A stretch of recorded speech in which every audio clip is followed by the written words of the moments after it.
আলোচিত সমালোচিত content creator Ashraful Hossain Alam, যিনি হিরো আলম নামেই পরিচিত, তার মৃত্যুর খবরটি সম্পূর্ণ মিথ্যা ও ভিত্তিহীন।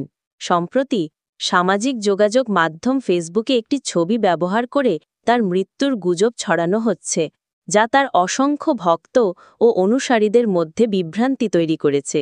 অনুসন্ধানে দেখা গেছে, বাংলাদেশের কোনো মূলধারার সংবাদ মাধ্যম বা টেলিভিশন চ্যানেল হিরো আলমের মৃত্যুর খবর প্রকাশ করেনি।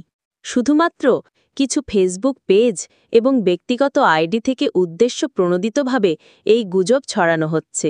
গুজবের উৎস কি? বিভিন্ন সময়েই হিরো আলমকে নিয়ে মৃত্যুর গুজব ছড়ানো হয়েছে। অতীতেও একাধিকবার সামাজিক মাধ্যমে তার মৃত্যুর ভুয়া খবর ছড়িয়ে পড়লে তিনি নিজেই লাইভে এসে বা বিবৃতির মাধ্যমে এটা অস্বীকার করেন।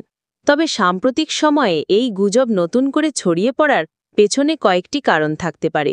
কিছুদিন আগে গণমাধ্যমে খবর প্রকাশিত হয় যে পারিবারিক ও ব্যক্তিগত কারণে মানসিকভাবে বিপর্যস্ত হয়ে হিরো আলম হাসপাতালে ভর্তি হয়েছিলেন। তার অসুস্থতার খবরটিকে বিকৃত করে মৃত্যুর গুজব হিসেবে ছড়িয়ে দেয়া হতে পারে।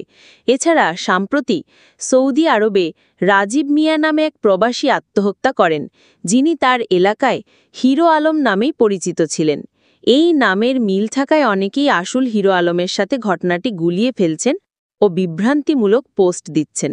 যা বলছেন হিরো আলম? অতীতে এই ধরনের গুজবের প্রেক্ষিতে হিরো আলম একাধিকবার ক্ষোভ প্রকাশ করেছেন।